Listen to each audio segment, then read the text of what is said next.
All right, welcome. I'm Chris with Tampa Hillsborough County Public Library, and I'm joined by Tanisha. Hi, Tanisha, how are you? Did I wave to the right side? I'll I'm wave to doing this side too. good. Good, good. Doing good. I Well, know we switched sides. Excited to talk about the Winter Challenge.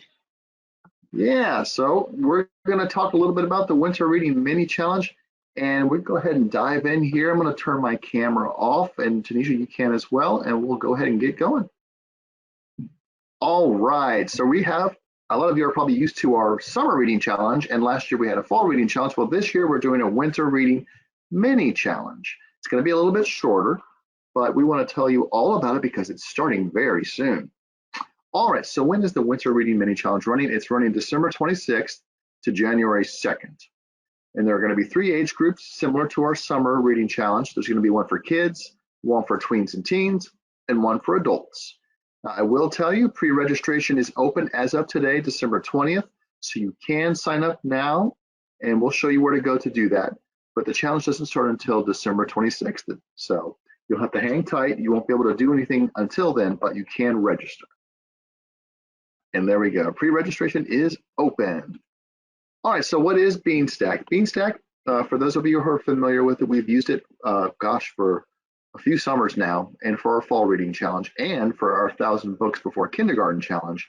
So we use it a lot, but those of you who don't know what it is, it's basically a platform that helps, as it says here, educators and librarians and families read more by creating, promoting, participating, and gaining insights from reading challenges. Basically, it's what we use to get people to read and kind of compete and log their reading to be eligible to win prizes.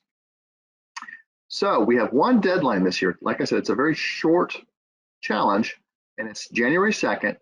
Now, kids and tweens and teens only have to read for 3 hours. So it's not too much, but then, I don't know, it could be a challenge. You know, you might be off from school, and, you know, picking up a book might not be a top on your list, or maybe it is. But so it's 3 hours for those groups. And then for adults, you just have to read one book.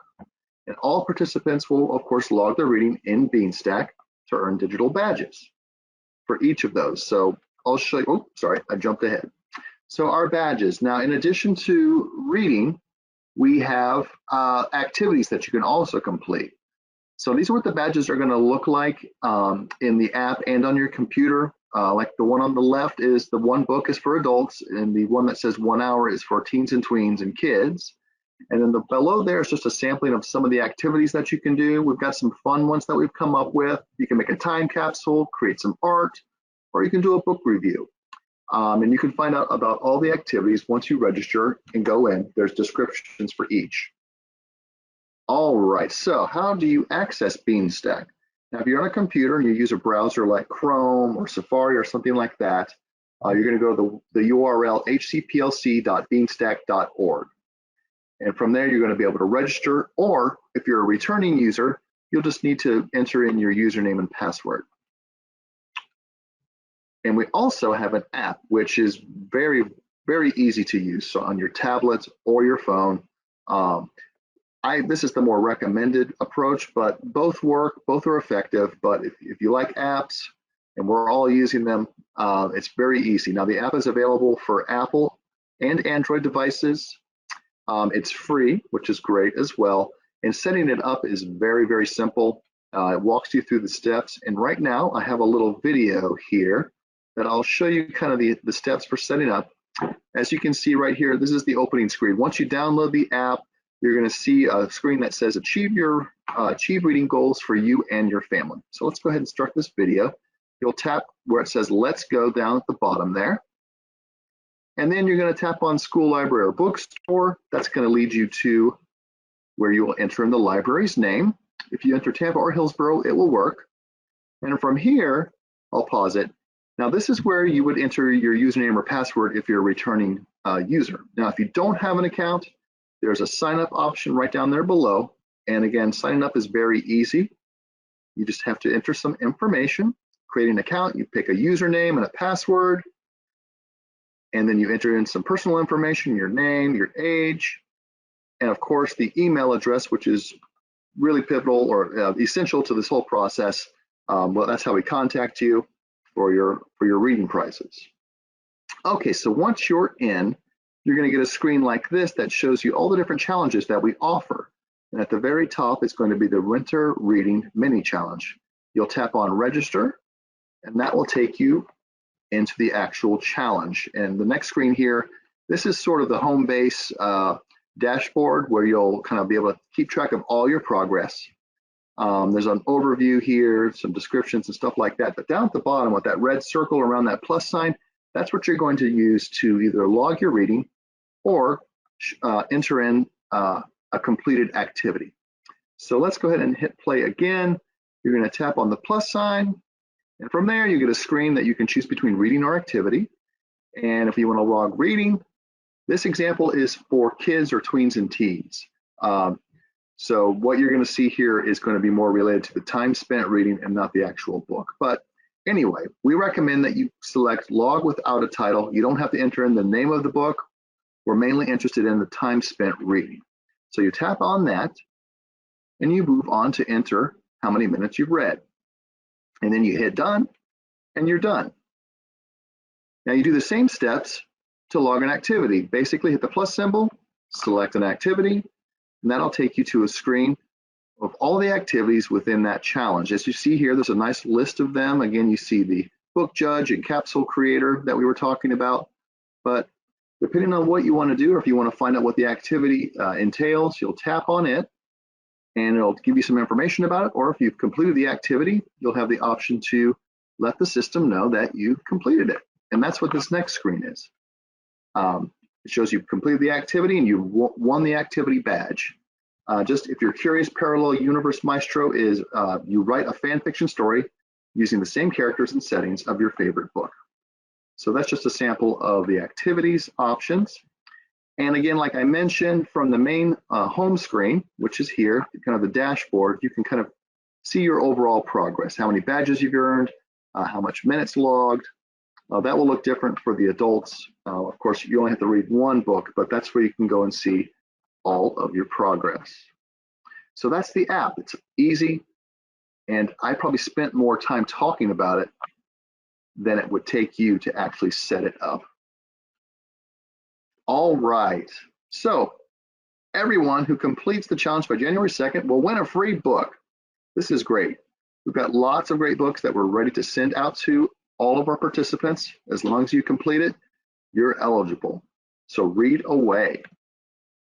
All right, so now I am going to invite Tanisha back on. We've got a little bonus fun activity here. And again, if you have any questions about Beanstack, feel free to contact us. If you're having issues logging in or accessing your old password, anything like that, please contact us. We'll be happy to help. All right, Tanisha, are you ready to do a little bit of polls and trivia with our audience here? I am. These are some really fun questions, and I am so excited to jump right into it. All right, so let's see. I'll let you go first. How about that? Yep, let's go ahead and do it. So we are going to ask you guys, what's your favorite book or story that takes place in the winter time? So lots of cozy books, lots of cozy mysteries. I know that that's a genre. You know, some holiday stories maybe. Chris, do you have a favorite book or story? I do, and it's one that I read with my kids. It's called Mitten by Jan Brett. It's just a cute story about a boy who loses his mitten, and then the animals come and help. It's just really adorable, and we've read it several times. We pulled it out this year again, but that's probably my favorite right now. But like you said, there are lots of them out there, but that right there is my favorite. How about you, Tanisha? Well, I don't know, Chris, if this is like a winter story, but for some reason I like pair the Lion, the Witch, and the Wardrobe with winter. Oh yes. So that's my good favorite. I remember making, like as a kid, making Turkish delight and not liking it. So Yeah, I it's would not. say, what, have you had it before, Chris? No, but I've heard, I know the children in the story are very tempted by it and they're like, oh, Turkish delight, I must have it. But I've heard that it's not good. So Yeah, it's not. It's not, at least in my opinion, it's not very good. But that's my favorite winter story. Let's see. We have one person commenting here that they like, oh, well, another children's classic, Snowy Day. That's a really Mm, good one. So thank you yeah, for it's a really good book. sharing. All right. All right, it's my turn to ask a question. Have you ever seen or touched snow in person? If so, where? Well, I have. I grew up, well, didn't grow up. I spent part of my childhood in the Midwest, so we had a lot of winter snow then, and I lived in the Northeast as well for a little while. So I had both opportunities there. So I definitely got to touch it and see it, um, but it hasn't happened recently. I would like to see and touch it again. How about you? So, fun fact, I was 20, 20 years Oh, old the first time that I had ever seen snow. And it's when I went to go visit a friend in the Washington, D.C. area, and it oh, snowed cool. while I was there. And that was the first time I had ever seen snow in person. That must have been exciting. Was it actually falling down when you were there from the sky, or was it? Yes, so it was exciting at first, but it was a really light snow, so it ended up just being kind of slushy and gross. Yes, that's the other part they don't tell you about snow. That's not really glamorized in the in movies and books. Yeah. The slushy part. Let's see. Yes, some people out there have said they've seen it. They've gone skiing in Colorado. They've gone to New York City. Lots of opportunities to see snow. None here in Florida, right? No, not in Or Florida. all right. Our next question. I'll let Tim actually take it. All right, so we have our first trivia question. So this is a true or false.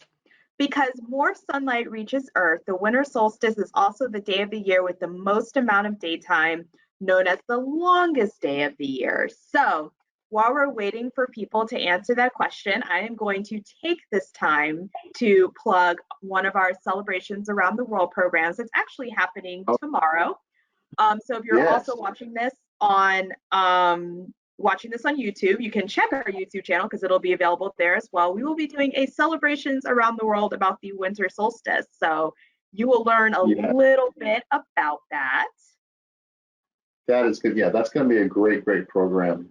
Lots of fun information in there. Let's see. Well, somebody says, well, let's not read. Some people are saying false. Some people are saying true. We'll give it a little bit more time. Looks like we have all of our answers here. So let's find out. It's false. Huh. Yes. So, So during the winter solstice, usually on December 1st or 22nd. Fun fact, it'll be on the 21st this year. So it'll be, if you're watching this live, it'll be tomorrow. The sun is at yeah, its greatest distance from the equator, making it the shortest day of the year. If you want to learn interesting. more about it, tune in tomorrow Yeah, for celebrations around the world. that's right. Cool. All right, looks like we've got time for one more question here. Wait, we were just talking about snowing in Florida.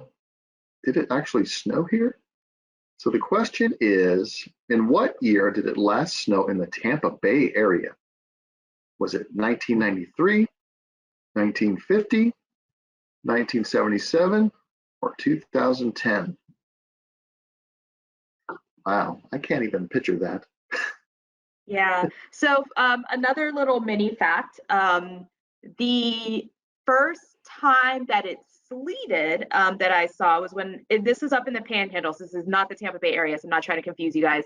But Yeah, there was some sleet and some ice up in the Panhandle, and I believe that was 1992 because I lived in Panama City, and I remember like my mom and my dad got to stay home from work. I wasn't even in school yet. I was still in like preschool or something.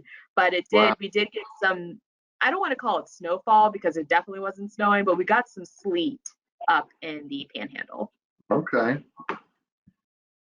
Yeah, I think I remember possibly in the late 80s that it got so cold that it looked like snow was actually falling, but once it hit the ground, it melted. It didn't accumulate or anything. So that's the only Yeah. time I ever think that may have happened. But anyway, let's go ahead and find out. We've got some answers here. Let's see. 1977. So Mhm. according to the 2019 article in the Tampa Bay Times, was January 19th, 1977, the day when temperatures plunged into the 30s on the Suncoast and snowflakes dusted Tampa Bay. The storm didn't last that long, but it was enough to cement the day into our area's history. Huh, have to look that up and see if there's photos. That's interesting. I guess it does Yeah, happen here. really. Yeah, it was a little bit before my time, but it's interesting that it Right. did get to snow here. Some of you did answer 1977, so congratulations. And if you were here when it did, maybe you got to actually be out in it when it was falling. All right, well, that's it for polls and trivia. We hope you all enjoyed that little bonus fun activity. But again, if you have any questions about the winter reading mini challenge, please feel free to contact us at the number here on the screen, 813-273-3652, or go online at hcplc.org/contact. There's other things you can do on our website. There's a lot of things you can do on our website, but you can submit your library story, share with us how the library has helped you, or what do you think is special about the library. And of course, you can find out about upcoming events like this, and of course, tomorrow's Solstice program on our classes and events calendar at hcplc.org/events. All right, I'm going to come back on camera. And Chris, I'll go ahead and join you too. Yeah. Well, that was fun. That was brief, but I hope you all register for the challenge and take part. It's going to be a lot of fun. And there's plenty of time to read right now. So let's get reading and win some free books. All right. All right, Tanisha. Well, thank you for joining me. Thank you for having some fun trivia. And I hope you all have a great evening, and we'll see you very soon. Bye.